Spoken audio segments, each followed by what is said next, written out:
suami saya ya ada satu penyakitnya ya. Itu sakitnya adalah radang paru-paru. Ya, radang paru-paru. Bolak-balik ke dokter. Dan dokter mengatakan hal-hal yang menakutkan ya, dan saya stres ya, ditekan ya dengan perkataan-perkataan dokter. Akhirnya kami menjalani kehidupan ya. Ya, tadi saya katakan benih itu sudah ada di dalam kami, benih firman, dan benih itu bertumbuh, tetapi dalam kehidupan kami sehari-hari dengan penyakit yang seperti itu, dan tetap bersyukur, tetap setia pada firman Allah. Satu ketika suami saya harus keluar kota ya, dari kantornya dia ke Sulawesi ya, karena kami bekerja di bidang IT ya.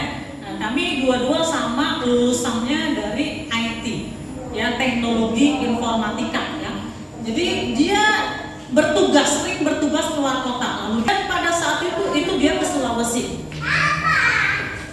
Setelah saya tunggu nggak ada kabar ya, saya tunggu, saya telepon nggak jawab, terputus ya, hubungan terputus, dan saya gelisah ya. Sebagai seorang istri kita punya feeling ya, dan feeling saya ini suami saya sakit. Dia memang tidak bercerita karena takut membuat saya menjadi tambah khawatir. Nah, saya gak enak hati, saya feeling ini pasti suami saya sakit ini. Suami saya sakitnya seperti apa? Saya udah bilang suami saya ini kenapa nih, sakitnya bagaimana nih? Lalu ada saudara saya ya, saya punya saudara, adik saya ajak saya ke gereja. Saya bilang enggak deh, saya enggak mood.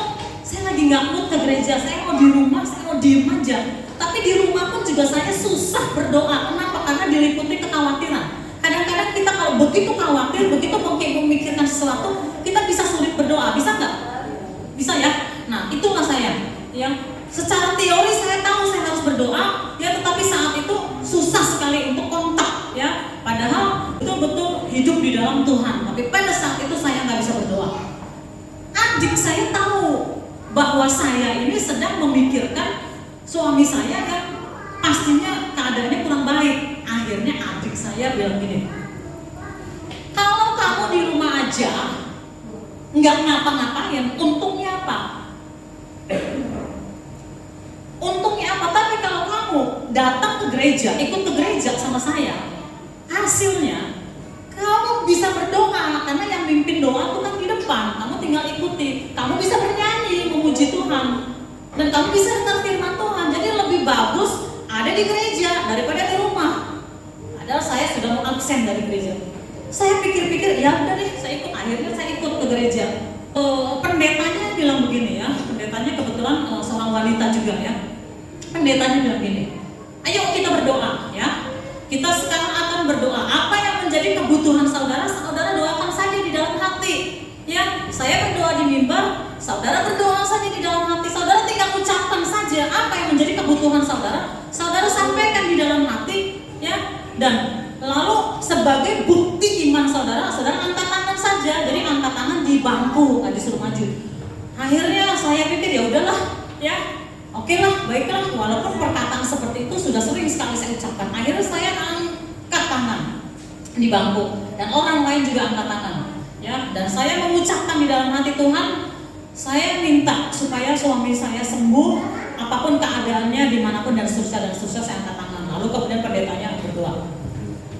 Setelah itu pulang, nggak ada apa-apa, ya, saya nggak dengar berita apa-apa, ya saya pulang.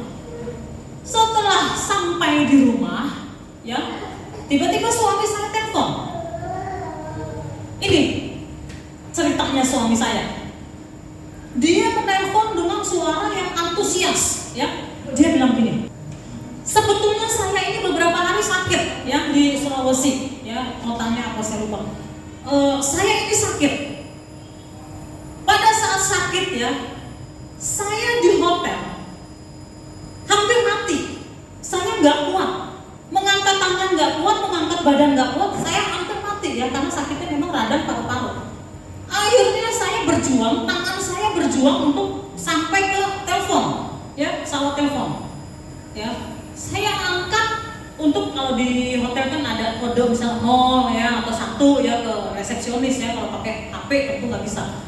Lalu kemudian saya dengan kekuatan saya berusaha pencet angka 0, lalu ke resepsionis. Dan di resepsionis saya hanya berkata tolong, ya dengan sekuat tenaga. Ternyata di resepsionis itu kebetulan ada manajernya ya, manajer hotel, dan bisa kelihatan dari kamar berapa mereka langsung datang.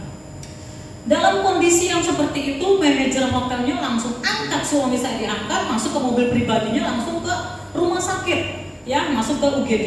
Nah, sampai di rumah sakit, suami saya menceritakan jamnya, detik demi detik, dia katakan jam sekian.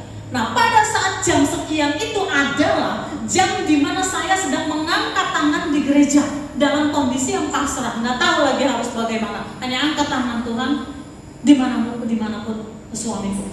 Lalu pada jam di mana saya angkat tangan, suami saya sedang berada di UGD. Lalu tiba-tiba, ya, dokternya mengatakan harus melakukan tindakan ini. Dokternya mempersiapkan. Tiba-tiba suami saya bangun dan lompat, dan dia sembuh saat itu juga. Pada detik di mana saya angkat tangan di gereja. Dan suami saya sembuh, dan kemudian di sana heboh, ya, di rumah sakit itu heboh, ya. Lalu kemudian pendek cerita, suami saya pulang, ya, begitu sampai di hotel dia telepon saya, dan dia katakan saya besok pagi ya terbang ke Jakarta, saya besok pagi pulang ke Jakarta. Itulah Bapak Ibu Saudara, ada waktunya Allah memberikan mujizat kepada kita, entah itu berupa kesehatan kita, entah berupa pekerjaan kita, keuangan kita, keluarga kita, apapun juga. Tetapi biarkanlah Allah yang bekerja, amin. Bagian kita adalah setia. Benih yang kita terima itu kita pelihara di dalam batin kita. Biarkanlah dia bertumbuh. Setialah. Walaupun mungkin ada waktu-waktu seakan-akan kita tidak melihat apa-apa, tetap setia.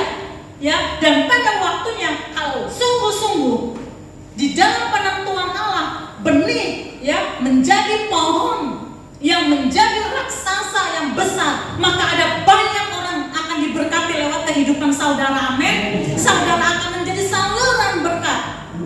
Saudara akan bisa menolong banyak orang. Nah, itulah yang terjadi dengan saya dan suami saya. Pada waktunya kami menjadi saluran berkat buat orang lain. Kami mendoakan orang lain, ya, kami melayani orang-orang lain pada waktu Tuhan. Tetapi biarkanlah benih itu bertumbuh di dalam kita, amin. Seberapa saudara yang mengerti apa yang saya sampaikan dan saudara